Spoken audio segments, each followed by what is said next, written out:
룻기 3장 1절로 봉독하겠습니다. 룻의 시어머니 나오미가 그에게 이르되 내 딸아 내가 너를 위하여 안식할 곳을 구하여 너를 복되게 하여야 하지 않겠느냐. 네가 함께하던 하녀들을 둔 보아스는 우리의 친족이 아니냐. 보라 그가 오늘 밤에 타작마당에서 보리를 까불리라. 그런즉 너는 목욕하고 기름을 바르고 의복을 입고 타작마당에 데려가서 그 사람이 먹고 마시기를 다하기까지는 그에게 보이지 말고 그가 누울 때에 너는 그가 눕는 곳을 알았다가 들어가서 그의 발치 이불을 들고 거기 누우라.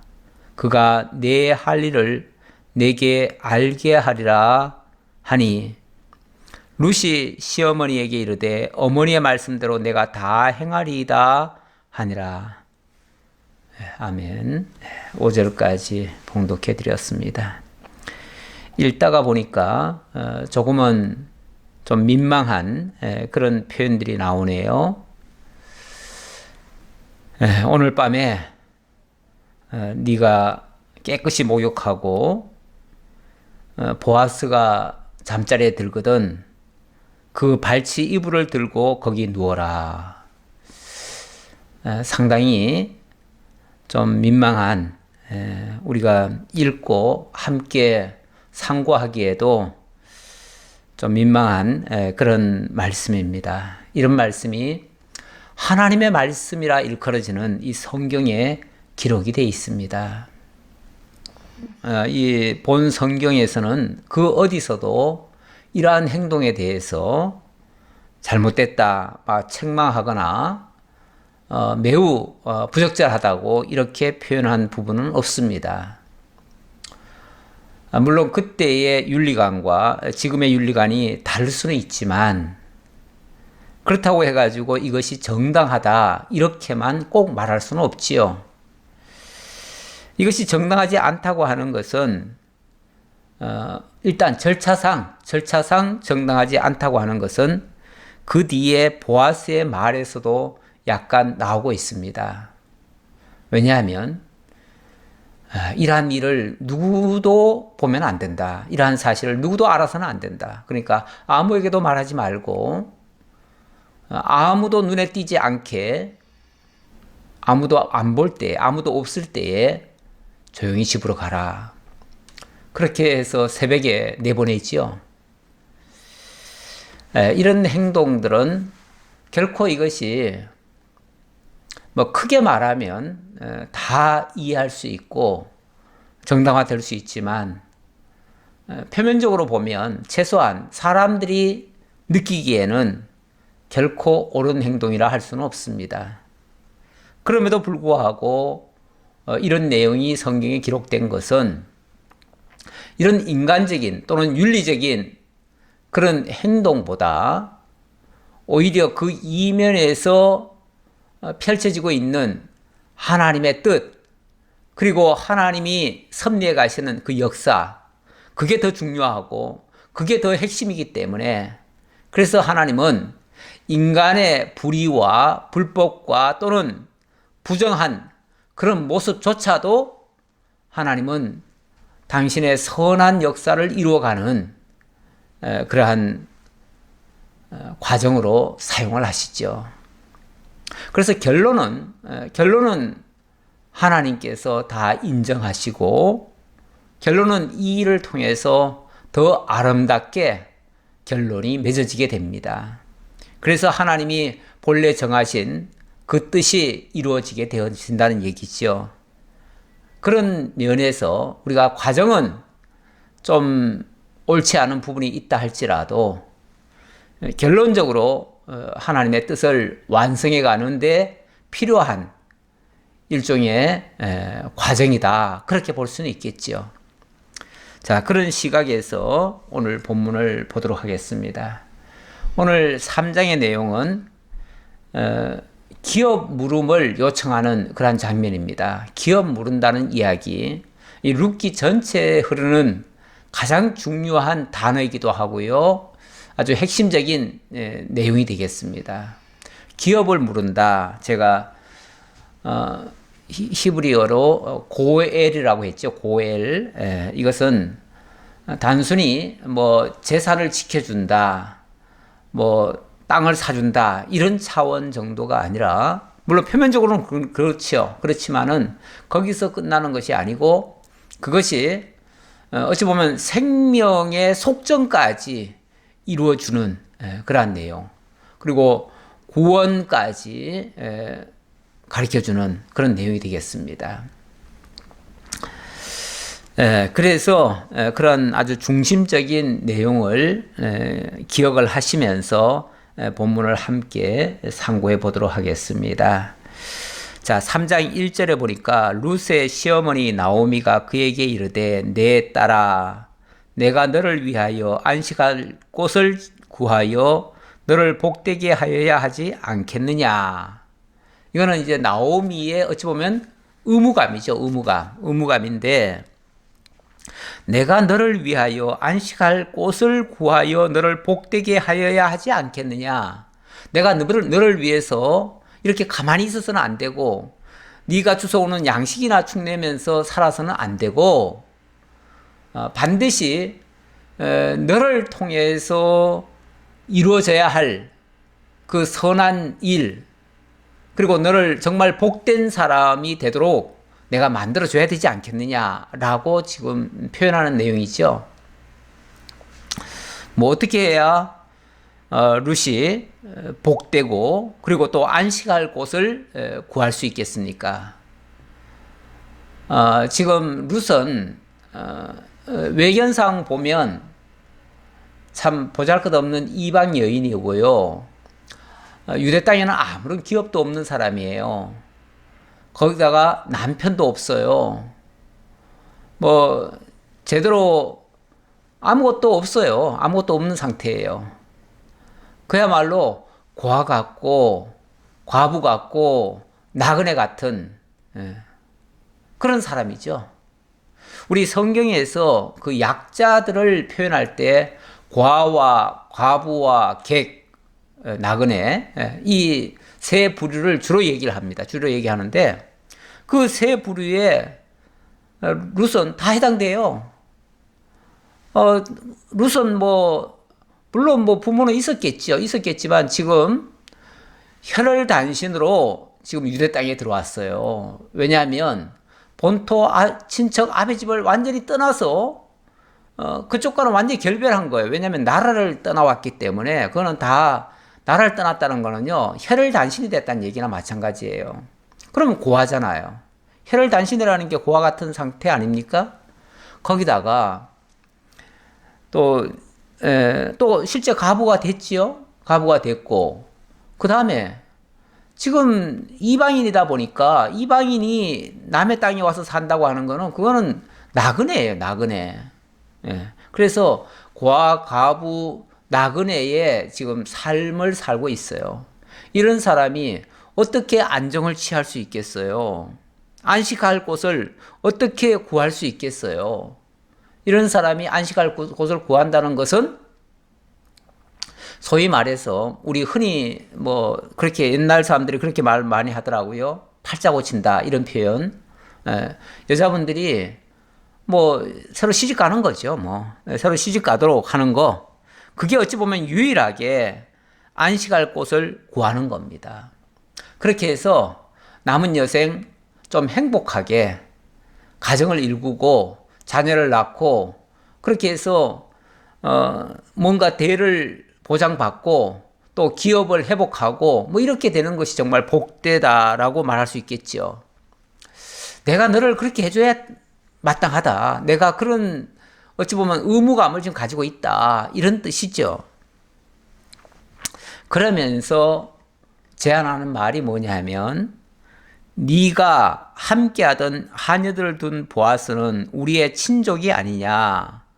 보라, 그가 오늘 밤에 타작마당에서 보리를 까불리라. 그런즉 너는 목욕하고 기름을 바르고 의복을 입고 타작마당에 내려가서 그 사람이 먹고 마시기까지를 다 하기까지는 그에게 보이지 말고.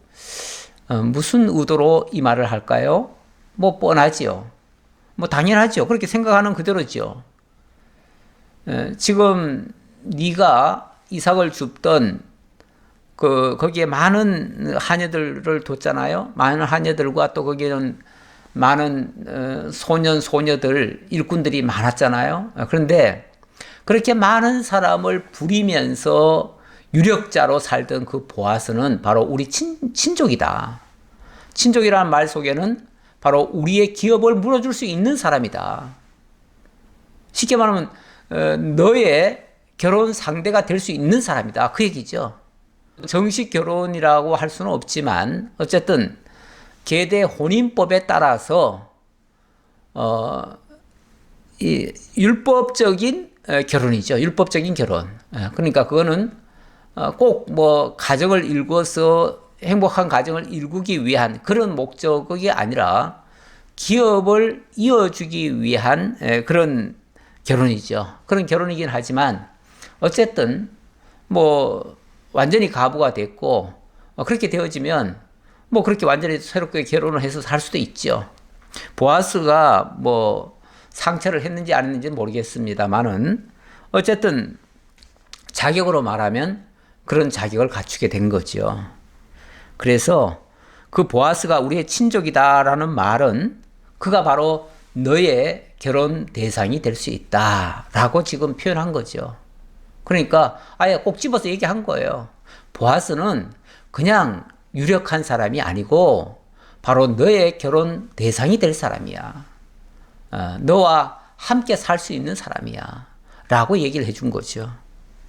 그래 놓고 오늘 밤이 바로 타작마당에서 보리를 까불리는 그런 날이다.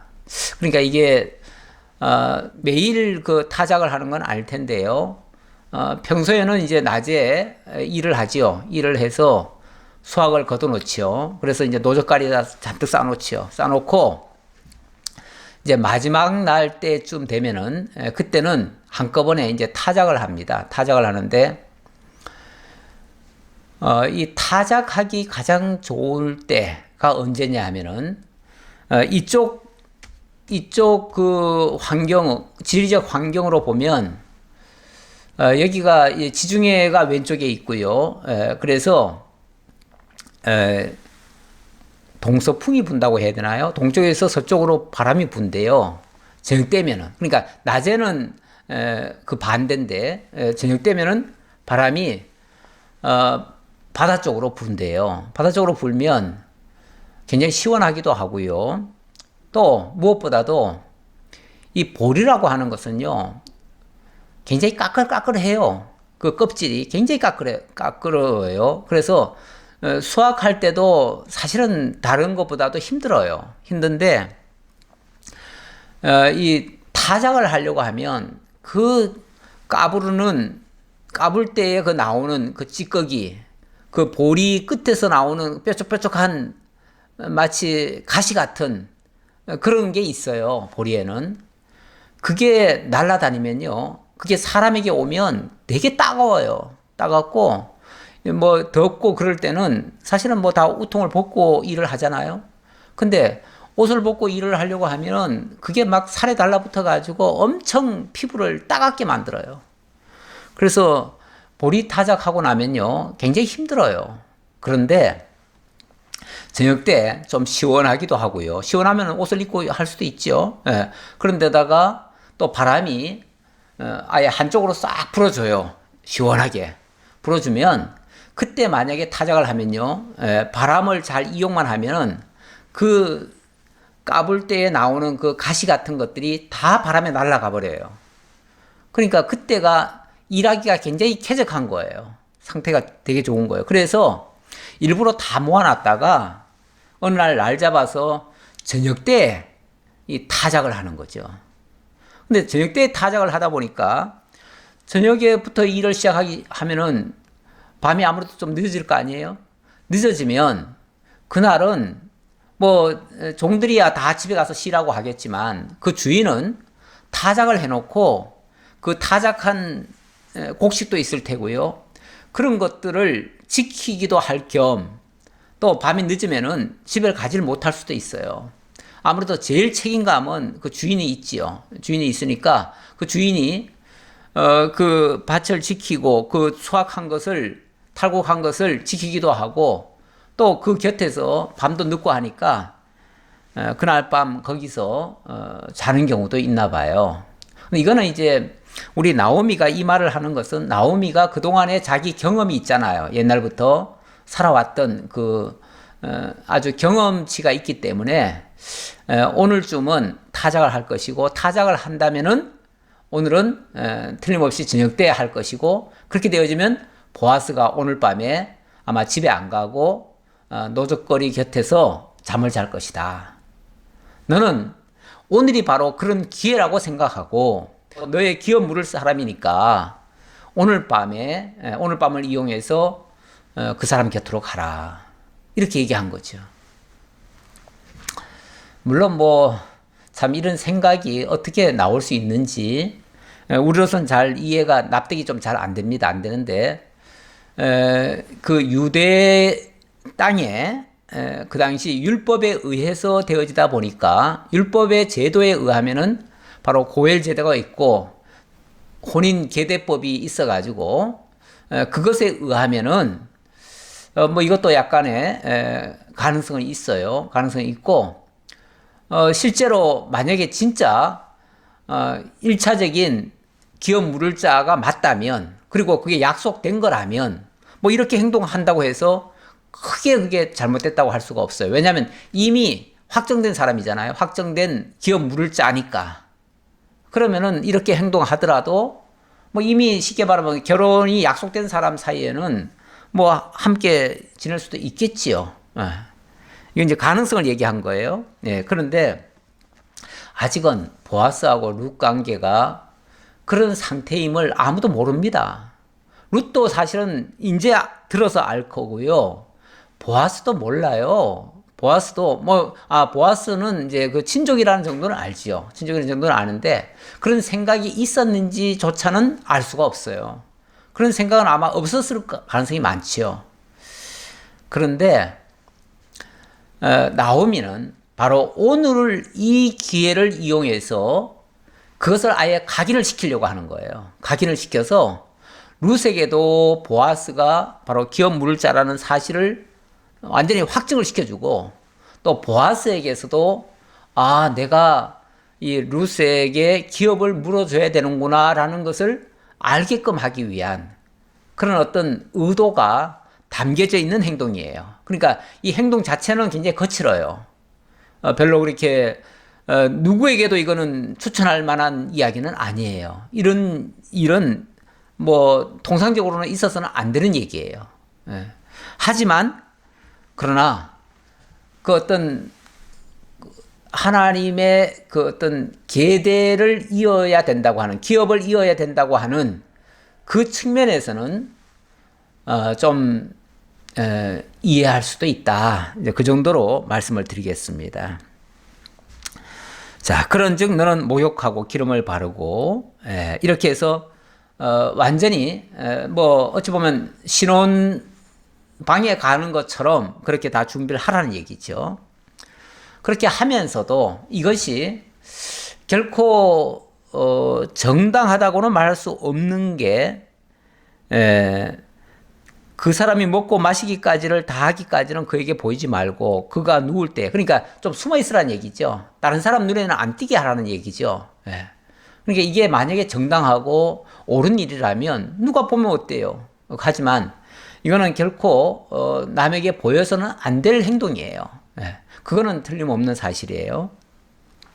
그러나 더 큰 목적이 있기 때문에 그 더 큰 목적을 위해서 이런 어찌 보면 좀 정당하지 못한 방법이긴 하지만 이런 방법을 사용하라 그런 얘기죠. 그리고는 4절 그가 누울 때 너는 그가 눕는 곳을 알았다가 들어가서 그래서 멀리서 이제 어디로 들어가나 노적가리가 여러 개 있을 거 아니에요. 그러면은 그 노적가리 중에서 어느 곳에 들어가나 하고서 잘 살피고 있다가 그쪽에 들어가거들랑 모든 사람이 다 간 다음에 몰래 들어가서 거기서 이불을 덮고 있으면 그 이불 사이로 들어가라는 거예요. 좀 망측한 얘기지요. 참 이런 말을 하는 것조차도 사실은 힘들지요. 힘들고 이런 말을 전하는 저도 사실은 힘든 말이에요. 힘든 말인데 여기서 무슨 뭐 도덕 윤리적인 교훈을 받기에는 받을 거는 아무것도 없어요. 그런 쪽으로는 아예 생각도 하지 마셔야 돼요. 우리가 성경을 읽고 성경을 해석할 때 성경에서 무슨 말씀이 있으면 아, 이게 우리에게 무슨 교훈이구나. 이렇게 교훈적으로 자꾸 받아들이시는 분이 있어요. 그런데 교훈적으로 많이 받는다면 여기서는 교훈 받을 게 하나도 없어요. 네. 오히려 이 말씀의 이면에서 역사하시는 하나님의 섭리를 읽어야 돼요. 그게 진의예요. 진짜 뜻이에요. 진짜 뜻. 네, 진짜 뜻. 그 진의를 우리는 파악을 해야 돼요. 하나님의 본 의도, 이 성경을 기록한 본 의도, 그거는 이렇게 살라는 게 아니에요. 이렇게 살라는 게 아니고 이마만큼 그 기업을 물은다는 게 중요하다는 걸 지금 강조하는 거예요. 모든 가치 위에 더 중요한, 심지어는 윤리 도덕적인 것이 파괴되는 가운데서도 그것보다도 더 중요한 게 기업 물는 거다라는 것을 어찌 보면 알게 해주는 그런 내용이에요. 자, 그러면서 네가 그의 발치 이불을 들고 거기에 누우라. 그러면 뭐가 될 것이다? 그가 너의 할 일을 네게 알게 하리라 하니. 예, 이 말이 사실 중요하죠. 뭐 목욕하는 거, 그 발치에 눕는 거, 뭐 이런 것들은 다 과정이고요. 일종의 하나의 수단이고 방법이긴 해요. 하지만 그거는 목적이 아니잖아요. 그건 목적이 아닌데 목적은 어디 있냐면 그렇게 하면 그가 너의 할 일을 너에게 알게 하리라. 그렇게 하면 그가 너에게 해야 될 일을 그걸 알게 될 것이다 그 말이죠. 그게 뭐죠? 아, 내가 너의 기업을 물어줘야 되는구나 라는 사실을 인식하게 될 거다 그 말이죠. 그러니까 나오미의 그 생각은 지금 당장 결혼해가지고 어떻게 살라는 얘기가 아니고 그 보아스가 룻에게 기업 물을 자라는 사실, 그 사실을 명심시키려는 거예요. 그걸 확인시키려는 거예요. 그 본인으로 하여금 인지시키려는 거예요. 그게 인지가 돼야 그 다음 일이 진행이 되죠. 어쩌면 룻이 할 수 있는, 나오미가 그 의사를 전달할 수 있는 유일한 방법이 이 방법밖에 없었을 수도 있어요. 다른 무슨 방법이 있겠어요? 어떻게 접근하겠어요, 보아스에게? 뭐 다짜고짜 당신은 나의 기업 물을 짜요 이럴 수도 없잖아요. 그런데 그 기업 물자라는 사실, 그것을 확인시키기 위해서, 또 확인받기 위해서, 확인도 시켜주고 확인도 받기 위해서는 서로 약속, 이런 과정을 거쳐야 확인을 하고, 확인했을 때 뭔가 확약을 할 거 아니에요. 그 확약이 쉽게 말하면 나중에 그 보아스가 그 약속을 지켜주는 하나의 근거가 되잖아요. 그러니까 서로 약속하게끔 만드는 거예요. 쉽게 말하면. 그랬더니 룻이 시어머니에게 이르되 어머니의 말씀대로 내가 다 행하리이다 하니라. 예, 제가 어머니께서 분부하시고 당부하시는 그대로 제가 조심해서 그렇게 다 하겠습니다.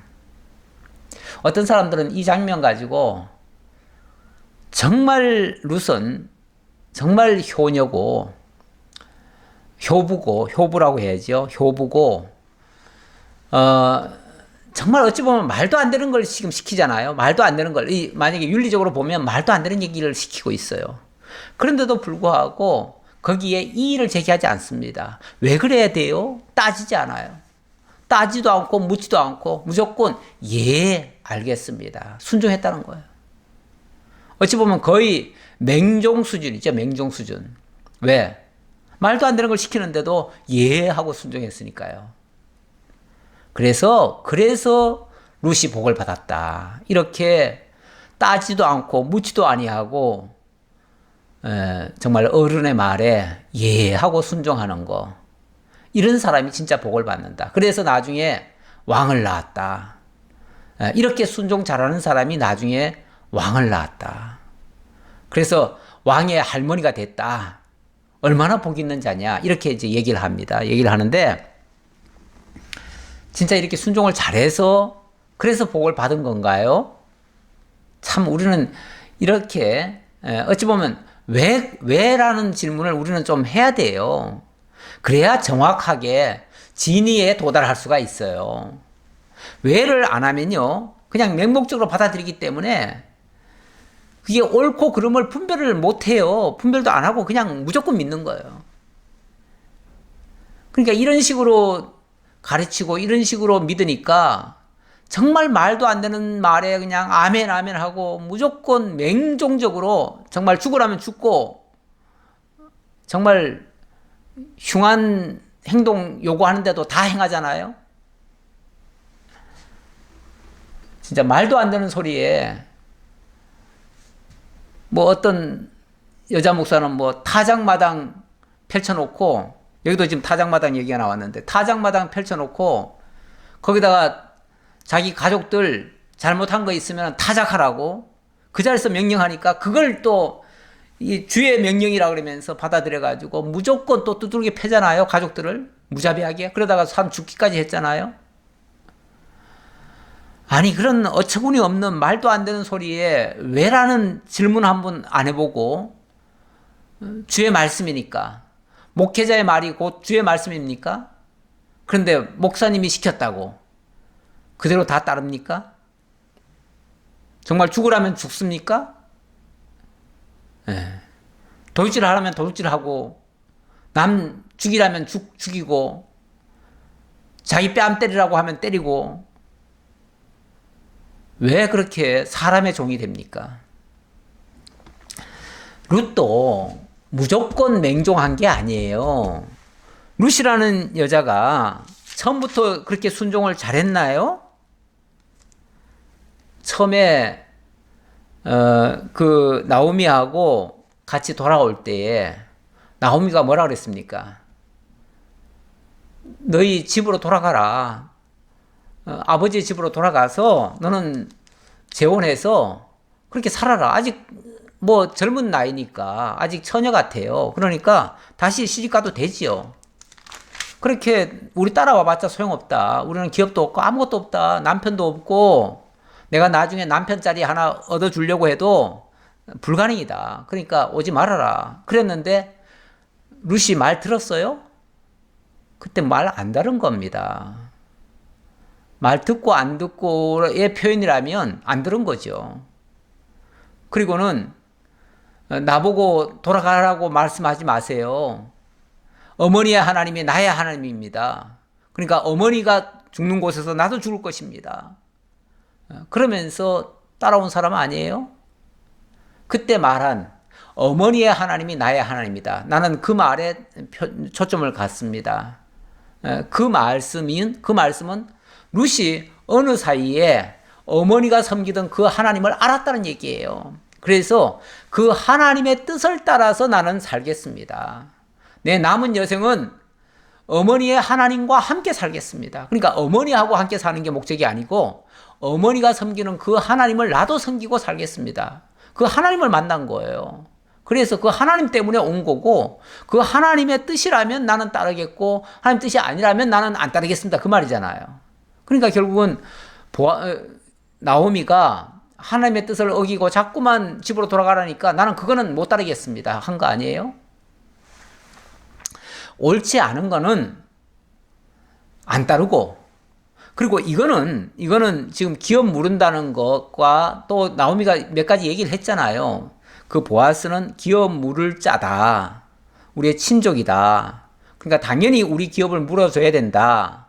뭐 이런 식으로 다 얘기를 했기 때문에 이 룻은 참 순진해요. 그런 면에서 순진하게 그게 그렇다면 제가 하지요. 그렇게 하면 자기가 꼭 이익입니까? 그 부자의 이제 아내가 될 수도 있으니까 그러면은 뭐 자기가 호강을 할 수 있습니까? 진짜 팔자를 고칩니까? 그것 때문에 지금 예 하고 얼른 대답한 겁니까? 그거 아니에요. 그 집을 잘 되게 하려고 자기가 지금 그 보아스의 곁으로 가겠다는 얘기가 아니라 하나님께서 그 기업을 이으라고 하는 것이 하나님의 뜻이기 때문에 그 기업을 잇겠다는 그 일념 하나로 어찌 보면 인간적으로 보면요, 이건 치욕적인 거예요. 아니 정말 젊은 여자가 보아스가 나중에 보니까요, 나이도 많아요. 네, 나이 많은 사람이에요. 쉽게 말하면 노인네한테 무슨 뭐 재산에 팔려가는 것도 아니고 가서 무슨 영화를 거기 가서 얼마나 보겠다고 갑니까? 그렇게 되어지면 자기 신세가 더 초라해질 수도 있어요. 어찌 보면 만약에 재산에 팔려간다면 그건 자기가 더 비참해질 수도 있는 거예요. 그래서 젊은 여자가 그렇게 그런 목적으로 판단하고 결정해서 행동하기는 쉽지 않습니다. 그래서 지금 룻이 이 나오미의 말을 지금은 잘 들은 거예요. 잘 듣는데 이거는 그게 옳다고 여겨졌기 때문에 듣는 거예요. 그러니까 나오미의 말에 순종한 게 아니라 나오미의 그러한 설명이 하나님의 기업을 무르는 일에 합당하다고 판단했기 때문에 그 어떤 확신에 의해서 지금 행동하는 거지 나오미의 말에 순종하는 게 아니에요. 그렇게 보셔야 됩니다. 그래서 나오미는 이게 하나님 앞에서 정말 정당한 일이고 옳은 일이라면 자기 육신적으로 인간적으로 치욕적이고 부끄러운 부끄러운 일이죠. 오죽하면은 나중에 보면은 아무도 모를 때에 살금살금 나오잖아요. 그 부끄럽다는 걸 아는 거예요. 최소한 이거는 부끄러운 행동이라는 건 알아요. 알지만 그 부끄러운 것을 수행하는 이유는 이게 정당하다고 느끼기 때문에 그렇게 하는 거예요. 하나님의 이거는 의도 속에 있는 거라고 판단하기 때문에 지금 수행하는 거다 그 말이에요. 그래서 이걸 윤리도덕적으로 볼 일은 아니다 라는 말씀 드리고요. 그가 타작마당으로 내려가서 시어머니의 명령대로 다 하니라. 시어머니의 명령대로, 그러니까 미리 집에서 다 목욕하고 그리고 이제 그 타작마당으로 내려간 거죠.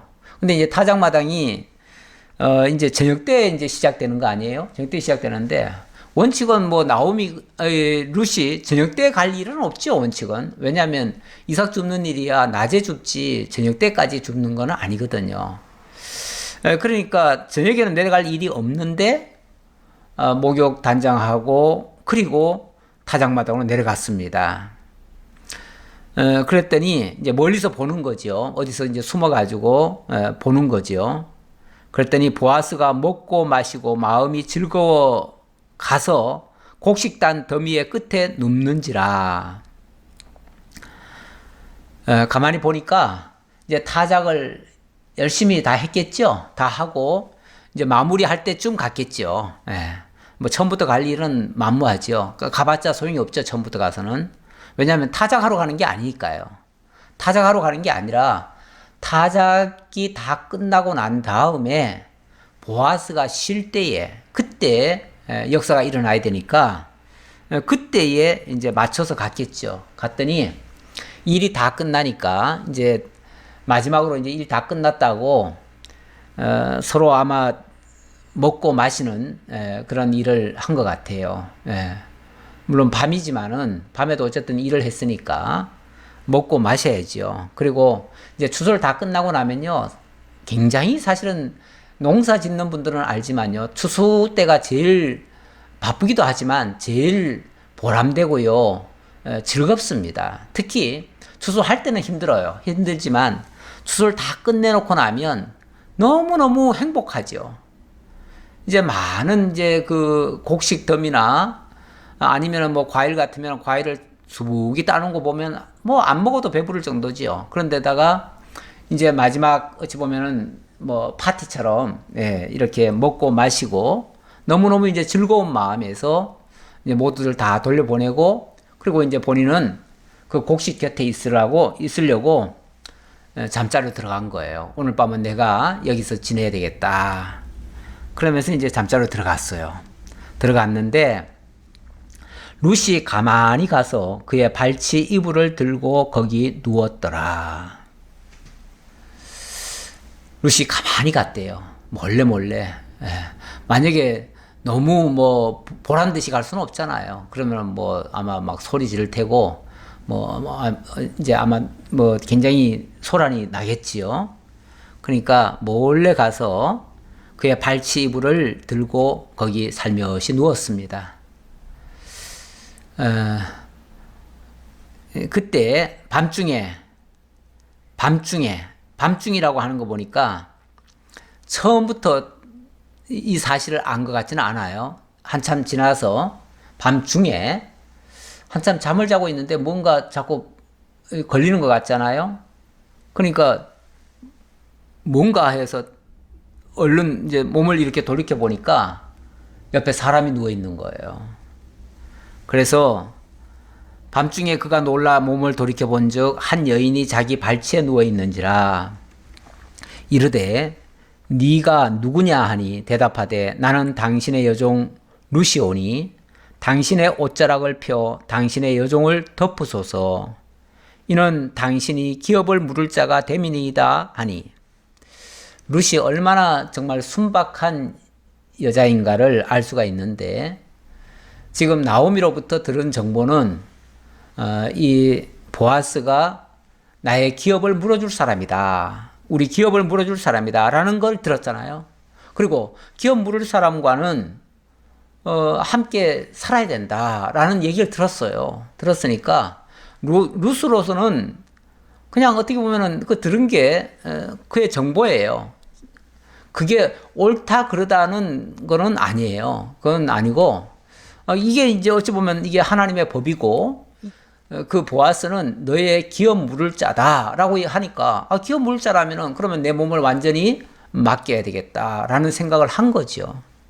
그러다 보니까 표현이 나는 당신의 여종 룻이고 당신의 옷자락을 펴서 당신의 여종을 덮어달라. 이거는 뭐 함께 지내겠다는 얘기죠. 그러면서 이는 당신이 기업을 물을 자가 됨이니이다. 당신은 나의 기업 물을 자 아닙니까? 그러니까 나의 기업을 물기 위해서 함께 지내도록 허락해 주세요. 뭐 이렇게 얘기하는 거죠. 아마 참 보아스는 황당했을 거예요. 황당했을 거고, 누가 봐도 이건 정말 황당한 일이죠. 이런 일이 원칙적으로는 있으면 안 되는 거죠. 어떻게 동서고금을 막론하고 이런 일은 사실 있을 수가 없어요. 아무리 법적으로 그 뭐 기업 무르는 일을 할 수 있다고 해도 그거는 합법적인 선에서 하는 거죠. 모든 사람이 인정하는 가운데서 하는 거죠. 이렇게 밤중에 몰래 정말 이불 사이로 들어가서 이렇게 할 수는 없잖아요. 이거 자칫하면은 이거는 불륜이 되어지고, 이거는 모든 것이 절차를 밟지 아니하면요, 그 자체가 사실은 불법이고 불륜이고 부정한 거예요. 그래서 룻은 그 사실까지는 몰라요. 왜냐하면 룻은 뭐 그런 개념 자체가 없을 거예요. 이방인이고 이 나라 법도 잘 모르고, 그리고 이방인들은 약간 이 법 제도 같은 게 잘 없어요. 원래가 잘 없기 때문에 그런 개념 자체가 좀 없을 수도 있어요.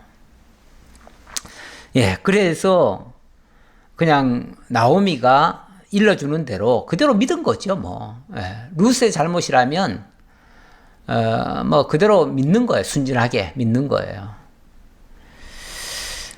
자, 그랬더니 10절, 그가 이르되 내 딸아 여호와께서 네게 복 주시기를 원하노라. 네가 가난하건 부하건 젊은 자를 따르지 아니하였으니 네가 베푼 인애가 처음부터 나중이 더하도다. 이거는 사실 극찬입니다. 극찬인데, 이건 누가 봐도 사실은 혼날 일이에요. 이 보아스가 룻을 아주 야단칠 수도 있어요. 야단칠 수도 있고, 무슨 이런 끔찍한 행동을 하느냐. 당장 나가라. 내쫓을 수도 있어요. 근데 만약에 그렇게 반응을 하게 되면 뭐가 되죠? 룻은 아무것도 모르고 그냥 시어머니가 일러준 대로 행동하다가 개망신 당하는 거죠. 한마디로. 개망신 당하고 그럼 모든 역사는 다 중단되어지죠. 끝나는 거죠. 그리고 이 여자는 불륜의 여자로 낙인이 찍혀가지고 이 당시에 불륜녀들은요 돌에 맞아 죽습니다. 사실은 돌에 맞아 죽어요. 지금도 가끔씩 인도나 어떤 나라들은요 약간의 그 부정한 모습이 보이면요 공개적으로 밖에다 끌어내놓고 돌로 쳐 죽이든지 아니면은 불로 싸지르든지 이렇게 해서 죽이는 경우가 있어요. 근데 왜 남자들은 그렇게 잘 안 하고 여자들이 꼭 그 대상이 되는지 모르겠어요. 어쨌든 자관 이것도 자칫하면 죽을 일이에요. 돌에 맞아 죽을 일이고 손가락질 당할 일이고 그렇게 되어지면 정말 룻은 이제 살 수 없는 존재가 되고요. 정말 여호와를 따라서 복받으러 왔다가 저주받는 꼴이 돼버리죠. 그러면 나오미는 제대로 살겠어요? 나오미도 저주 아래 들어가죠. 그러면 그 집안은 안 그래도 지금 세 남자들이 다 죽었는데 여자들마저 다 죽게 생겼어요. 만약에 이게 모든 사람들한테 까발려지고 만약에 보아스가 조금이라도 반응을 좀 안 좋게 하면 이건 다 죽을 일이에요. 다 망할 일이에요. 이거는. 굉장히 모험적이고 굉장히 이거는 아주 무서운 그런 행동이었어요. 그런데 참 고맙게도 이 보아스가 내 딸아 하면서 아주 다정하게 불러주네요. 뿐만 아니라 너무너무 극찬을 합니다. 그의 행동을 굉장히 아름답게 보는 거예요. 다시 말하면 이 보아스는 지금 겉으로 나타나는 그 이상한 행동, 정말 정당해 보이지 않는 그런 행동에 주목을 하는 것이 아니고 그녀의 그 마음 중심, 하나님을 향한 마음, 그 기업을 무르겠다고 하는 그 일념, 물론 방법은 굉장히 서툴러요. 거칠어요. 안 좋아요. 하지만 그 마음 중심은 제대로 읽고 있는 거예요. 그 중심이 정말 깨끗하다는 걸 알고 있어요. 거기에 조금도 흠과 티가 없다는 것도 알아요. 그만큼 그 마음 중심을 읽을 줄 아는 사람이죠. 이게 정말 중요한 거 아니겠어요? 사람을 평가할 때도 겉으로 드러난 몇 가지 행동 가지고 그 사람을 평가하고 정죄하는 거 굉장히 위험합니다. 그거는 오히려 그렇게 하다가는 내가 정죄당할 수도 있어요. 내가 정말 하나님 앞에 책망받을 수도 있어요. 그런데 설령 행동이 좀 서툴고 거칠고 좀 불편하다 해도 그의 중심이 뭐냐, 그의 마음 한가운데 있는 지금 무슨 의도에서 그렇게 했느냐, 이런 것들을 좀 살필 줄 안다면요. 그러면은 그 사람을 통해서 하나님이 하고자 하는 아주 선한 의도를 읽을 수가 있어요. 그러면은 하나님 앞에 인정받고 또 모든 사람을 평안하게 하고 기쁨을 주고 또 그렇게 해서 합력하여 선이 이루어지는 그런 아름다운 결과가 만들어질 거예요. 지금 보아스가 이 룻을 향해서 하는 말이 너무너무 정말 아름다운 표현이에요. 내 딸아, 여호와께서 네게 복 주시기를 원하노라. 네가 가난하건 부하건 젊은 자를 따르지 아니하였으니 네가 베푼 인애가 처음보다 나중에 더하도다.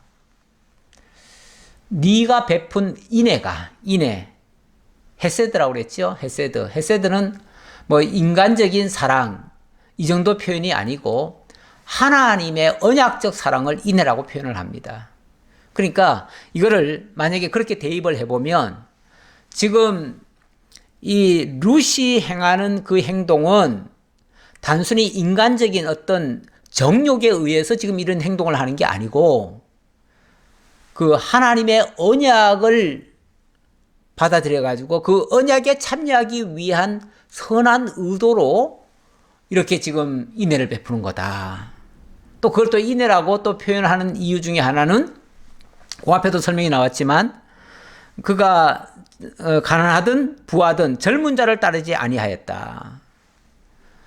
다시 말하면 지금 기업 물을 자라고 지금 자기에게 접근을 해왔는데 자기는 보다시피 지금 나이도 많고 늙었어요. 늙은 사람인데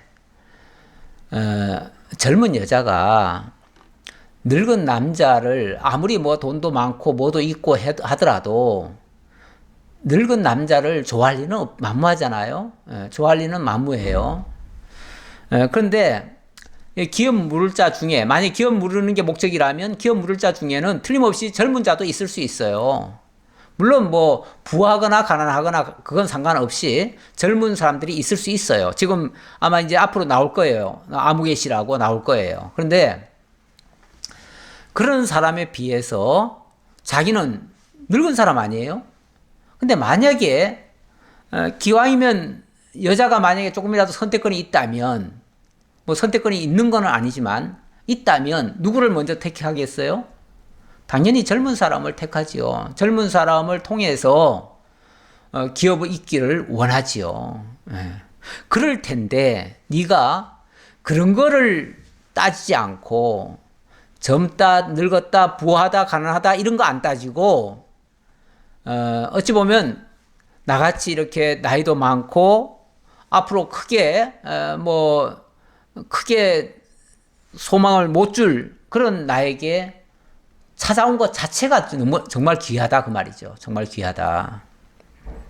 그게 이제 처음보다 나중이 더하도다 이렇게 표현한 거예요. 그리고 이제 내 딸아 두려워하지 말라. 내가 너의 말대로 너에게 다 행하리라. 내가 현숙한 여자인 줄을 나의 성읍 백성이 다 아느니라. 이번에는 칭찬이 더 업그레이드 됐어요. 더 많은 칭찬을 합니다. 무슨 칭찬까지 합니까? 두려워하지 말아라. 사실 지금 룻이 이런 행동을 하고 있지만 한편에서는요, 막 굉장히 가슴이 뛸 거예요. 이거 이러다가 걸리면 어떡하나. 만약에 진짜 이 보아스가 소리라도 한번 깨지르면 어떻게 되나. 큰일 나죠. 그리고 자기가 부정한 여자라고 만약에 손가락질 하면 어떻게 하나. 온갖 아마 그 생각을 다 하면서 왔을 거예요. 그러니까 솔직히 이게 좋아서 온 게 아니에요. 이렇게 해야 된다고 하니까 온 거지. 이게 좋아서 온 게 아니에요. 마지못해 어찌 보면 왔다고도 볼 수 있어요. 이게 하나님의 뜻이라고 하니까. 또 이 법에는 그렇게 해야 된다고 하니까. 그래서 지금 온 것 뿐이에요. 그러다 보니까 이제 두려운 상태에서 왔지요. 왔는데 뭐라고 그러냐면 두려워하지 말라. 일단 안돈을 시킵니다. 평안함을 줍니다.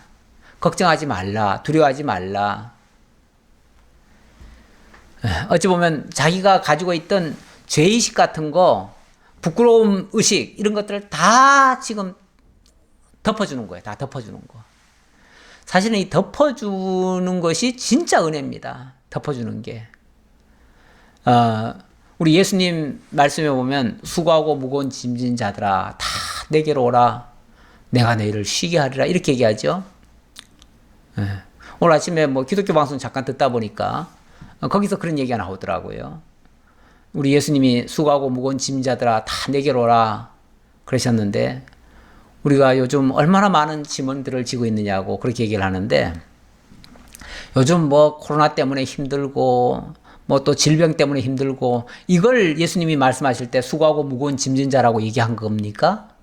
그건 아니죠.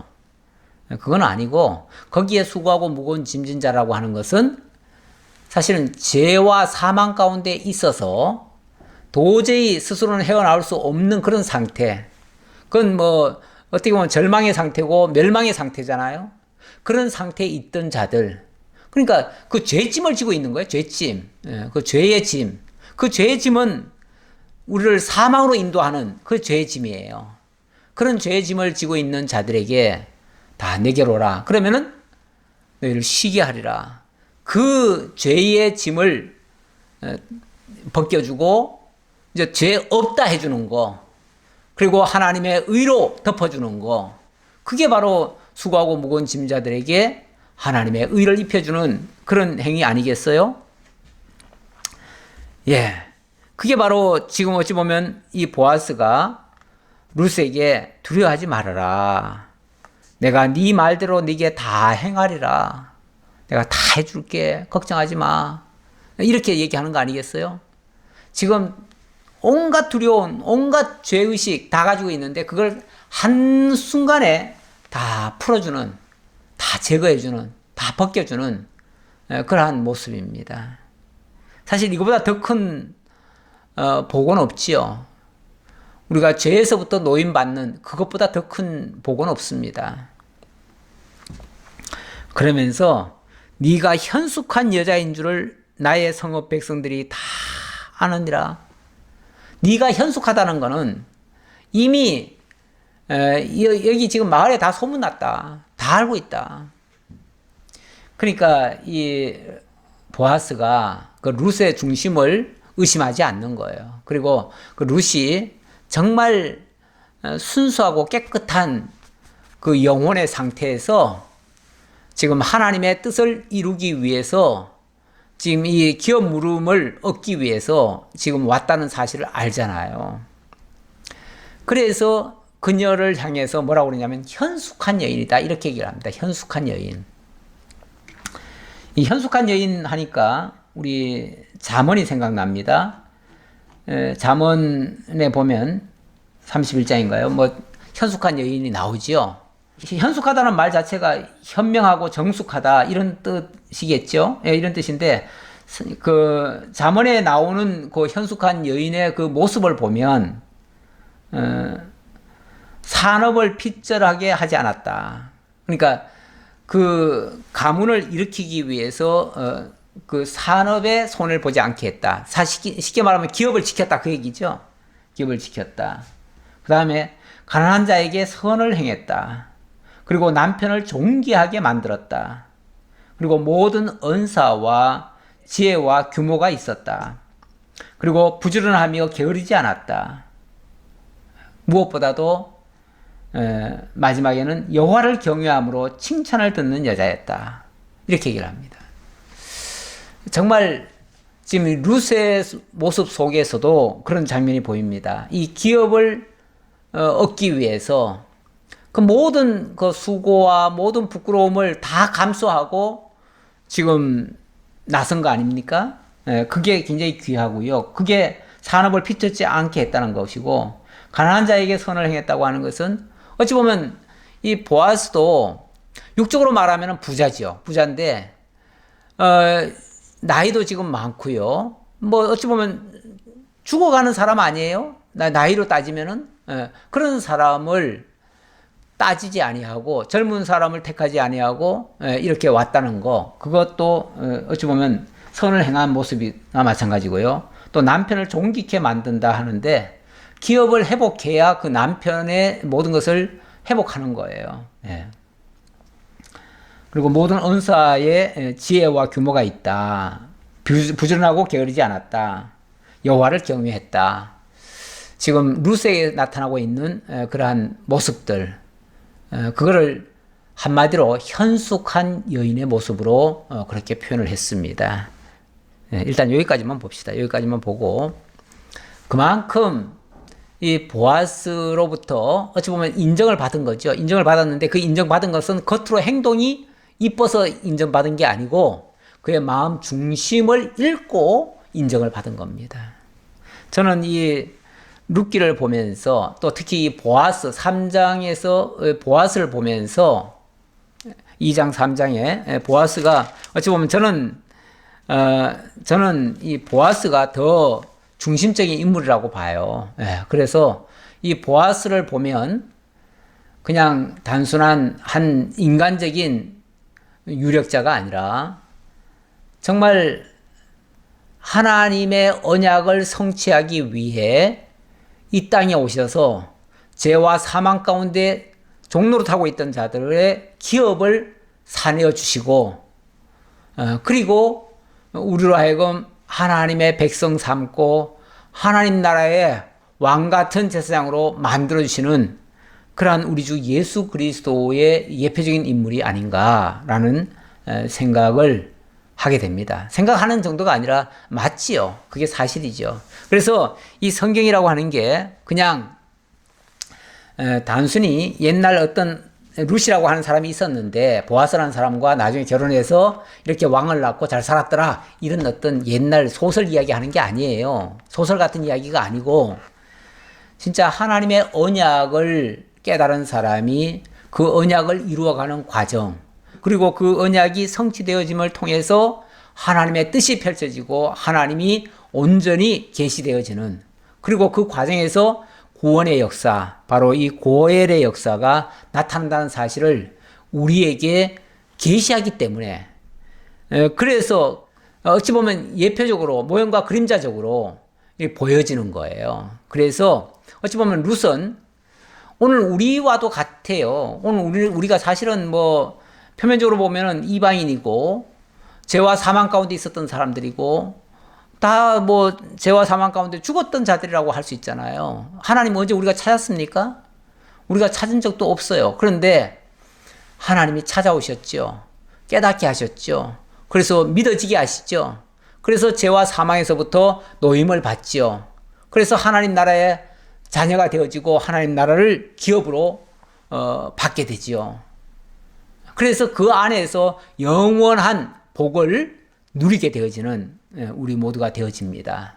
바로 그렇게 되어질 것을 룻을 통해서 우리 성도들의 모습을 보여주고 보아스를 통해서 바로 그렇게 구원해 주실 고엘이 되어 주실 우리 주 예수 그리스도를 지금 모형과 그림자적으로 보여주고 있다라는 사실입니다. 그게 이 모든 역사를 총체적으로 이면에서 역사하시는 분이 바로 하나님이시다. 여호와 하나님. 그분이 예수 그리스도를 통해서 우리를 구속하시고 우리는 그 안에서 영원 복락을 누리게 하시는 분이시다라는 사실까지. 그런 측면에서 우리가 예수 그리스도를 만나고 그리스도와 연합해서 한 몸을 이루고 그의 자녀들을 생산하고 그의 하나님의 백성들을 생산하고 하는 것은 굉장히 복된 일이죠. 그런 측면에서 보아스와 룻의 관계를 그리스도와 성도와의 관계로 이해하면 육적인 것과 영적인 것에 정말 그런 매칭이 되어지잖아요. 그렇게 우리가 이해하시면 이 성경은 정말 그리스도와 성도 간의 아름다운 사랑의 관계 이것을 보여주는 한 장면이다. 지난번에는 제가 보아스의 인애, 보아스의 그 인자함, 사랑 이걸 얘기했는데 이번 주에는 제가 지금 룻의 그 인애, 그건 이제 보아스가 평가한 룻의 인애입니다. 인애인데 어쨌든 결론적으로 말하면 먼저 보아스가 사랑하고 또 룻도 그 사랑에 반응해서 또 사랑하는 그래서 서로 사랑하는 관계. 이게 이제 하나님과 우리와의 관계입니다. 우리가 먼저 사랑한 것이 아니고 그분이 먼저 우리를 사랑하십니다. 그러면 그 사랑을 받은 우리들도 하나님을 사랑하게 되어집니다. 이런 관계가 바로 하나님과 성도와의 관계라는 거 기억하시고 우리도 삶 속에서 이러한 사랑이 많이 나타나지기를 진심으로 기원합니다. 기도하겠습니다. 아버지 하나님 감사합니다. 오늘도 주님의 은혜와 사랑을 담뿍 받은 우리들이 이 땅을 살아가면서 많은 거칠고 힘든 정말 수고하고 무거운 짐진자 같은 그런 고통을 때때로 우리가 느끼고 있습니다. 하지만 우리 주님께서는 모든 죄의 짐에서 근본적으로 우리를 탕감해 주셨고 또 은혜의 깃털로 덮어주셨기 때문에 이제 우리는 그런 것에서 노임을 받고 자유함으로 하나님을 섬기고 하나님을 경외하고 하나님께 영광을 돌리고 하나님 찬양하며 살아가는 그러한 삶을 살 수 있게 되었습니다. 그 은혜 속에서 우리가 뛰놀고 늘 하나님 영광 찬양하는 저희 모두가 되게 하옵소서. 감사드리옵고 예수 그리스도의 이름으로 기도하옵나이다. 아멘.